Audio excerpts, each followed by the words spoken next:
Hi, it's Willie Vogt. I'm at the Farm Progress Show site for the Farm Progress virtual experience, and it's another one of our ride and drives today, and it's a very interesting ride and drive. I'm with Jeff Gray, who's product manager for field support with CLAAS.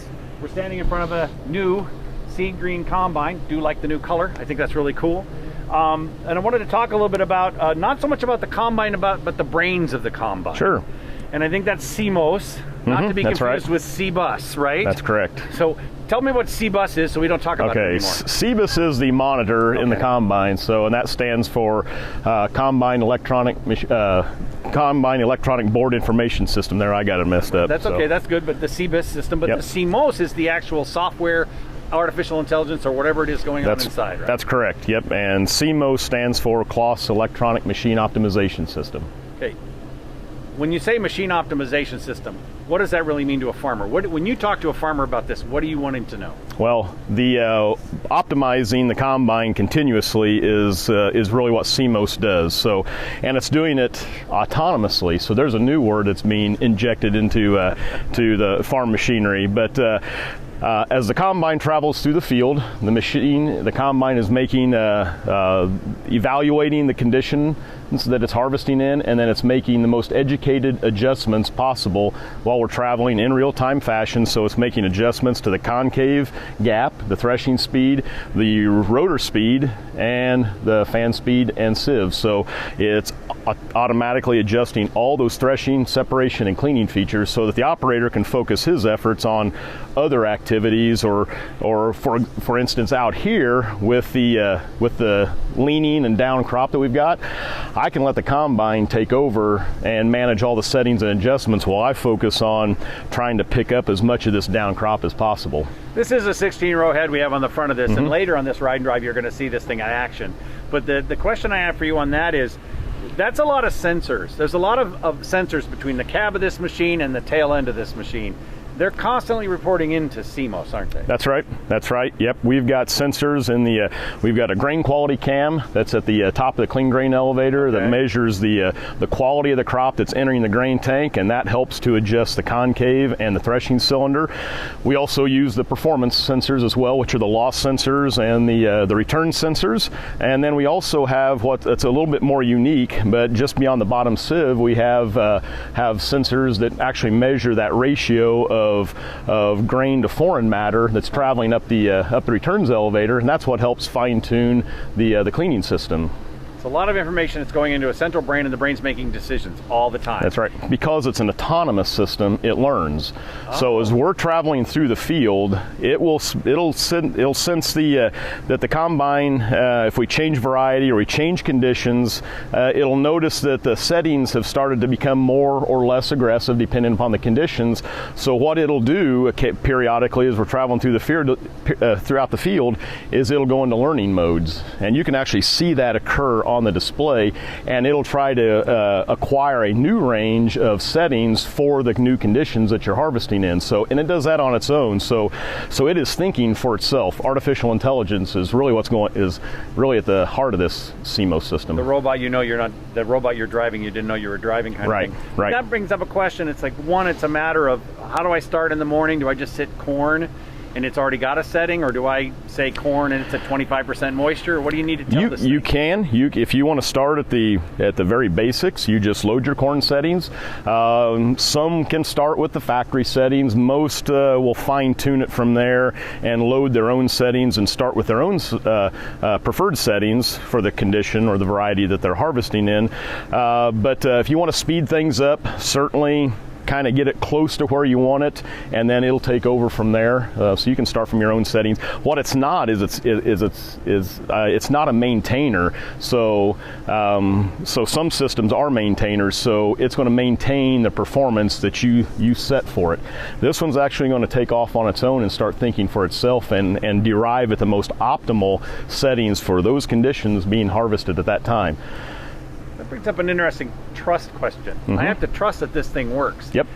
Is that just a matter of getting some seat time with this and running it and seeing how it works? Well, yeah. I mean, it is humbling to when you pride yourself in being able to set a combine real well, and then the brains of this take over and outdo you. But that's where CEMOS comes in. Okay. So with its array of performance information that's being displayed to the operator, that's what you watch. And as you travel through the field, you can see your returns monitoring, your loss sensors off the cleaning shoe, out of the rotors, and you'll know that it's working correctly.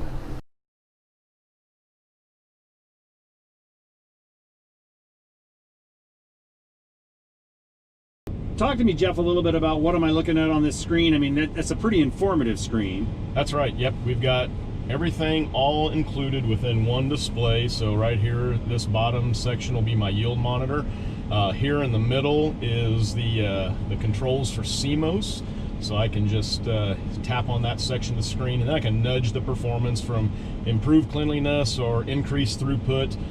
Here, if I want to partake in fine-tuning it, but really you should let the system do it on its own. Up here is one of the things that I'm really watching, and that's my header control. When I toggle between the different heights and change the pitch of the header, here in the middle of the display is the profile of the combine processor.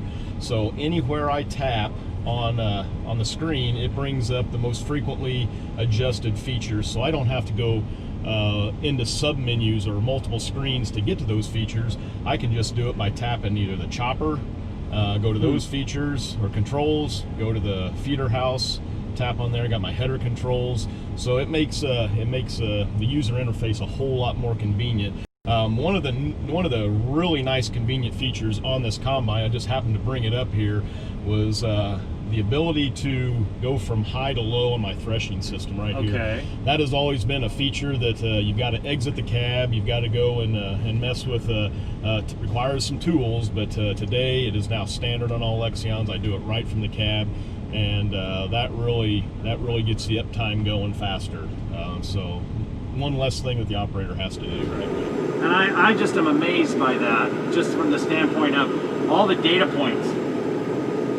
With a 16-row head, you got to count. In the down corner, I got to count a little bit.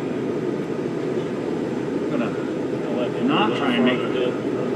Yeah, do that. Because, I mean, that's the other thing. We're looking at 16 rows here. That's right. I can't see the ends. I mean, really. Yeah, you gotta focus. You gotta focus. Yep.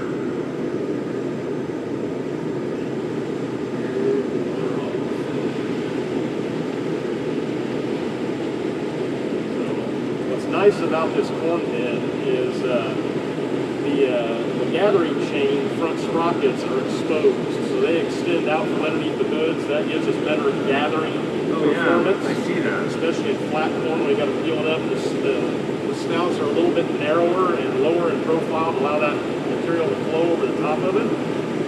So you can see I just peeled that corn up off the ground. Oh yeah, it's really reaching down below. And you can run the snouts pretty low on this. That's right. And I can sit here while I've got CEMOS automatic running. It's doing all the settings and adjustments to maintain good separation and good cleaning performance with the optimal performance. And I'm sitting here focusing on keeping these corn snouts underneath the down corn. So I can toggle in between two different positions here, and I've got different header pitches set for my different positions. So that's what I'm focusing on. Well, the combine focuses, CEMOS focuses on everything and keeping the grain in the combine and in the grain tank. This is not the kind of corn you really want to run in. No, this makes for a long, drawn-out harvest. Well, when farmers run with CEMOS, and you've had CEMOS now, well, you introduced it in Europe in 2017. Yep. You brought it in the United States in 2019, really? Or 2018? No, 2018. CEMOS automatic. We've had CEMOS dialogue prior to that, since 2011. Okay. But the fully autonomous system, that came out in 2017 for the 18 model. So you've had a lot of guys run it. I mean, they've got confidence with it now. Right. Do they comment on, what about the fatigue or the aspect of just what you're talking about today? We're running a really derecho corn. Yes. And I know this will get boring after a while, but I don't feel like there's the same stress. No, because I don't have to, I'm not worried about trying to sample clean. It's very clean right now. Oh, I can see that. And so CMOS auto cleaning is doing its job. My grain loss is low. I'm watching my performance monitors. They're running very low. So auto separation is doing its job as well. So I don't have to worry about that. And that's one of the things that a lot of operators, they want to make sure they're getting they keep those performance monitors low, grain loss monitors low. We don't have to worry about that because that's the job of CMOS Automatic is to